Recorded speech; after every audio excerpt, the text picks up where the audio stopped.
I stood in my parents' driveway, my left cheek burning from the slap my father had just given me. I looked into his eyes, the eyes of the man I had worshipped for 32 years. In my jacket pocket was a check for $47,000, the final payment I was about to make for my sister's wedding. My father did not know that.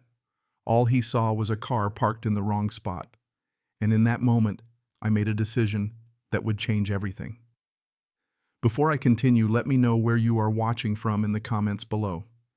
If you believe that family should be the safest place in the world, hit that like button.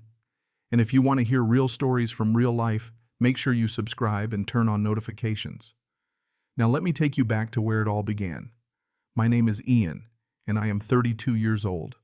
I grew up in Columbus, Ohio, in a family of 5. My father, Robert, is 61 years old. He spent most of his career as a factory foreman before retiring 3 years ago. He has always been a rigid man, the kind who believes his word is law and that his children exist to follow his rules without question. My mother, Linda, is 58. She has been a homemaker her entire life, and for as long as I can remember, she has never once stood up against my father. Whatever Robert says, Linda agrees with. That is just how it has always been. I have 2 siblings. My brother Derek is 30 years old and lives in California. He moved across the country right after college and rarely comes back. We do not talk much, and I never really understood why he was so eager to leave until recently. Then there is Megan, my younger sister. She is 28, and she has always been the favorite. Being the youngest and the only daughter, she could do no wrong in my parents' eyes. Growing up, I was the responsible one.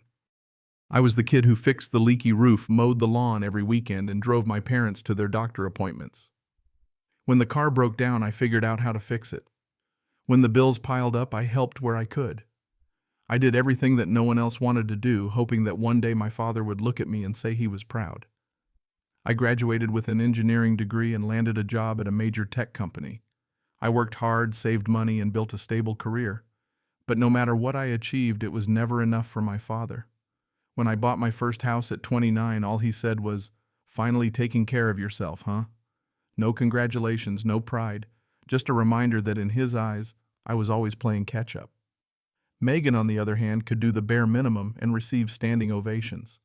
When she graduated college with an average GPA, my parents threw a big party and invited everyone they knew.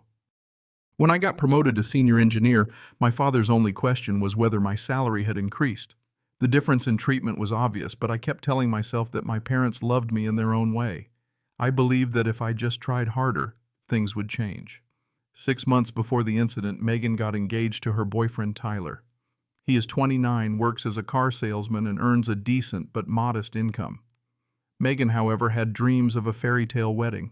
She wanted a 5-star hotel venue, 200 guests, a designer dress, the best photographer in the city, and every detail to be perfect. The estimated cost was $72,000. My parents could not afford it. They had some savings, but nowhere near enough to cover a wedding of that scale. Tyler's family offered to contribute, but their share would barely cover the catering. Megan was devastated. She started talking about postponing the wedding indefinitely, and I could see how much it hurt her. So I made a decision. I offered to pay for the entire wedding myself. I had been saving for years, and I had enough to cover it without putting myself in financial trouble. I told Megan that this was my gift to her, my way of showing her that I would always be there for her. She cried and hugged me, and for a moment I felt like the big brother I always wanted to be. Over the next few months, I paid deposits to every vendor. $25,000 went out in the first 2 months alone. The venue, the caterer, the florist, the photographer, the DJ, the bakery, and the dress. I handled all of it. I kept it relatively quiet, not wanting to make a big deal out of it. Megan knew, of course, and so did my mother. But I asked them not to broadcast it. I did not want recognition. I just wanted to do something meaningful for my family. Deep down, though, I had another hope.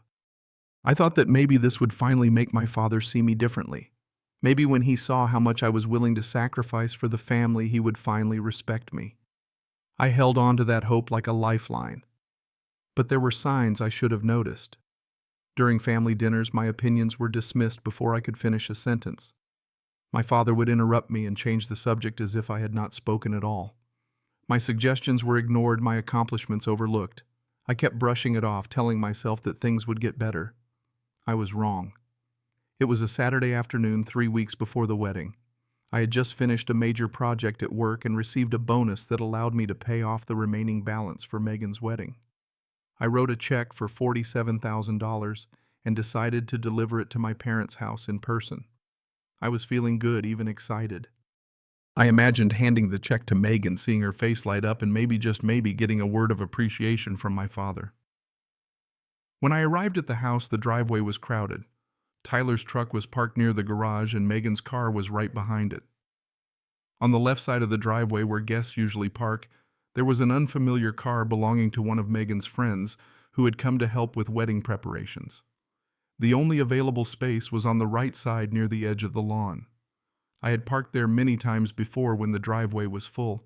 It was never an issue. I pulled in, turned off the engine, and stepped out of my car. The sun was warm, and I could hear laughter coming from inside the house. I smiled, thinking about how happy everyone would be when I handed over the final payment. I reached into my jacket pocket to make sure the check was still there. It was. Then I heard the garage door slam. My father came storming out, his face twisted in anger. Before I could even say hello, he started yelling, "What the hell do you think you are doing? Why did you park there? Can you not see you are blocking the walkway?" I was confused. The walkway was not blocked. My car was at least 3 feet away from it, but I did not want to argue. I calmly explained that all the other spots were taken and that I would move my car if anyone needed to get out. "I do not care about the other spots," he snapped. "Move your car right now. Park it on the street where it belongs." I suggested parking at the end of the block about 200 feet away. I thought it was a reasonable compromise, but my father was not interested in compromise.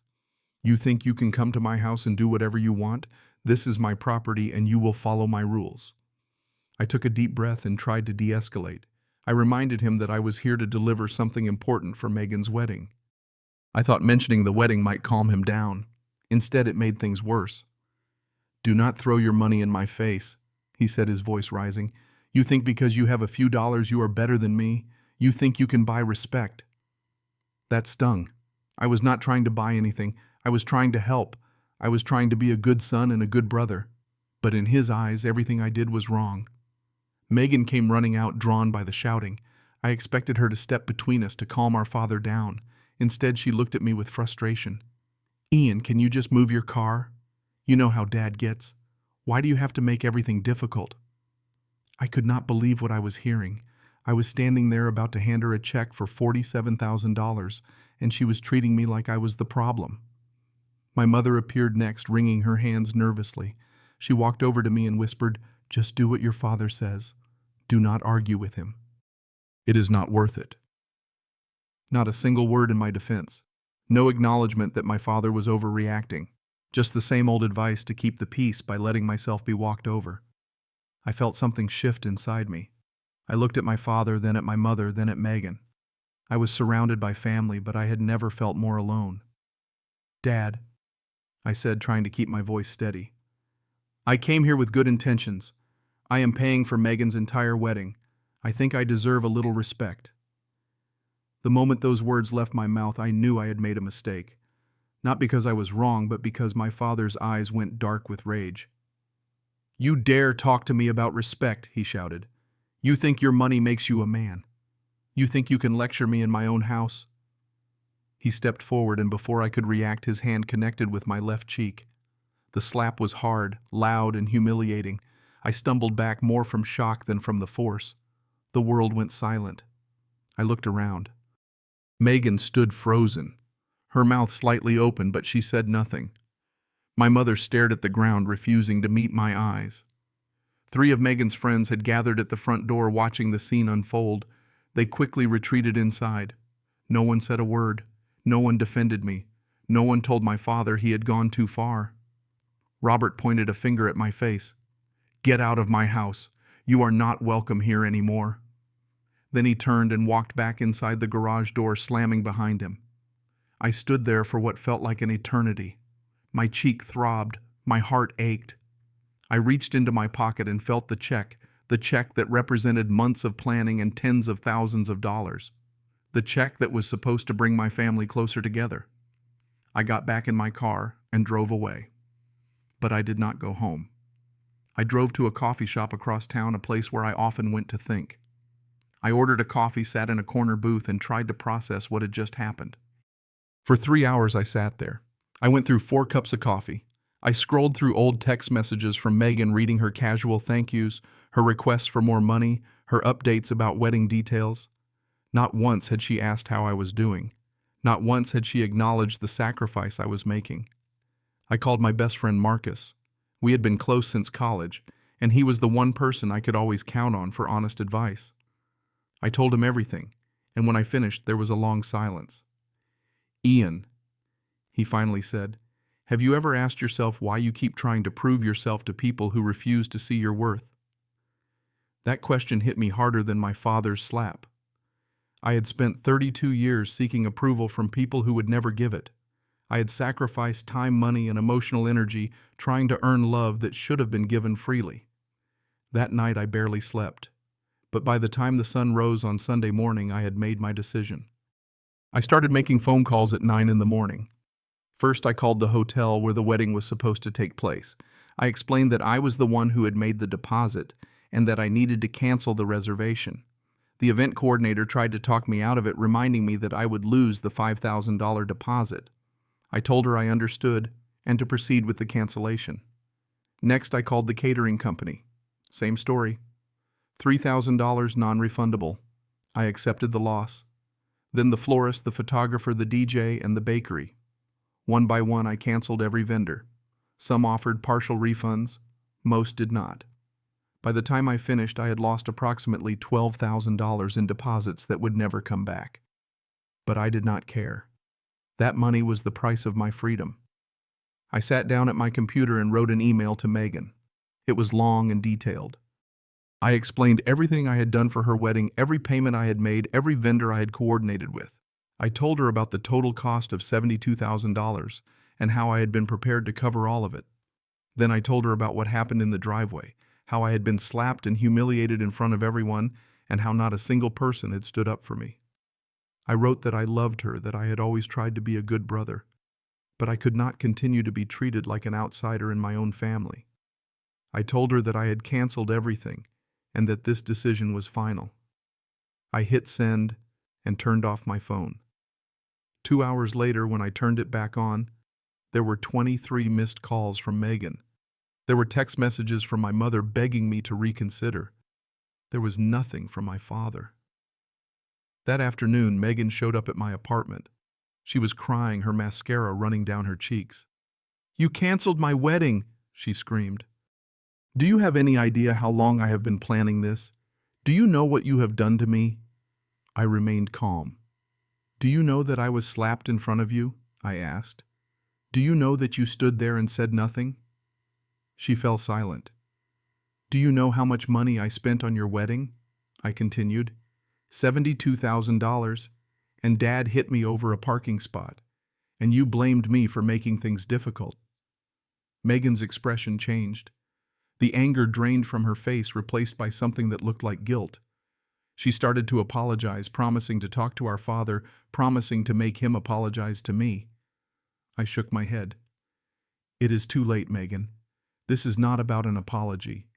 This is about realizing that I do not have a family, not the kind that matters." She left my apartment in tears, and I closed the door behind her. 2 days later, my father showed up at my office. He did not call ahead. He simply appeared in the lobby and demanded to see me. When I came downstairs, he was standing with his arms crossed, looking as stern as ever.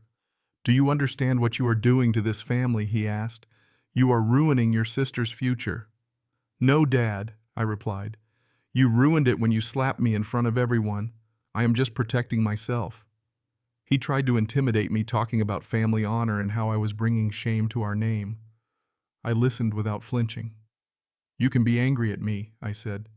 "You can hate me if you want, but I will never let anyone treat me that way again, not even you." He stared at me for a long moment, then turned and walked away without another word. In the following weeks, the consequences of my decision became clear. Without my financial support, Megan and Tyler could not afford their dream wedding. They had to postpone it indefinitely, at least a year, maybe more. Megan posted on social media about the delay, blaming unforeseen circumstances. No one knew the real reason. I blocked my father's phone number. I kept limited contact with Megan and my mother, responding only when absolutely necessary. For the first time in my life, I felt like I could breathe. The first few weeks were the hardest. I went through waves of guilt, wondering if I had been too harsh. There were nights when I could not sleep, thinking about Megan crying, thinking about my mother's pleading messages. Part of me wanted to undo everything, to apologize and go back to the way things were. But then I would remember the slap. I would remember the silence that followed. I would remember how no one stood up for me, and I knew I had made the right choice. I leaned on my friend Marcus during this time. He called me every few days, checking in, making sure I was okay. He took me out for dinners and hikes, reminding me that life existed outside my family drama. At work, a colleague named Sophie became a new friend. She had gone through something similar with her own family, and talking to her helped me feel less alone. I started going to the gym regularly, channeling my frustration into physical exercise. I ran on the treadmill until my legs burned, lifted weights until my arms ached. It was not a cure, but it helped. 3 months after the incident, I decided to see a therapist. I had never been to one before, but I needed professional guidance to make sense of what I was feeling. In our sessions, I learned about toxic family dynamics and the importance of setting healthy boundaries. I realized that what I did was not selfish. It was self-preservation. I took some of the money I had set aside for the wedding and booked a solo trip to Colorado. I spent a week hiking in the Rocky Mountains, standing on peaks that overlooked vast valleys, breathing air that felt cleaner than anything back home. On one of those mountaintops, I felt something I had not felt in years. Freedom. Real, genuine freedom. 6 months after the driveway incident, I received a handwritten letter from my mother. She wrote that she missed me and that she was sorry for not defending me when I needed her most. She did not make excuses for my father, but she also did not condemn him. It was a small step, but it was something. Around the same time, Derek called me from California. We had not spoken in months, maybe longer, but he had heard about what happened through the family grapevine and he wanted to reach out. "You know," he said, "I left for the same reason. Dad never hit me, but he never respected me either. I got tired of being invisible." We talked for 2 hours that night. For the first time, I understood why my brother had moved so far away and why he rarely came home. We were not so different after all. A full year after everything happened, Megan sent me a long message. She had finally had time to reflect, she said. She realized how wrong she had been to stay silent when our father slapped me. She apologized sincerely, not just for that moment, but for years of taking me for granted. I accepted her apology. But I also told her that our relationship would never be the same. Too much had happened. Too much trust had been broken. We could be civil, maybe even friendly, but we could never go back to what we were before. As for my father, he never apologized. Not once. I waited for months, hoping he might reach out, might acknowledge what he did. But the call never came, the message was never sent. Eventually, I stopped waiting. I realized that some people are incapable of admitting they were wrong, and Robert was one of them. I made peace with that. I did not need his apology to move forward with my life. Looking back, I lost a lot that day in the driveway. I lost $12,000 in deposits that I will never get back. I lost my relationship with my father, probably forever. I lost the version of my family I had always hoped we could become. But I gained something far more valuable. I gained self-respect. I gained the understanding that love should never be something you have to buy with sacrifice and suffering. I learned that setting boundaries is not selfish. It is necessary. And I discovered that family is not just about blood. It is about the people who see your worth and treat you with the respect you deserve. If you are watching this, and you are in a relationship where you constantly have to prove your value, I want you to ask yourself one question. Is that really love? Sometimes the most painful moments are also the most important. They wake you up to the truth you have been avoiding. That slap in the driveway was the worst moment of my life, but it was also the moment I finally started living for myself. So here is my question for you. Have you ever had to walk away from someone you loved in order to protect yourself? Share your story in the comments below. I would love to hear from you. If this story touched you in any way, please give it a like. It helps more people find these stories. And if you have not already subscribed to this channel so you do not miss future videos, share this with someone who might need to hear it today. Thank you so much for watching and for being part of this community. I hope that whatever situation you are facing, you find the strength to choose yourself. You deserve it. Take care of yourselves, and I will see you in the next one.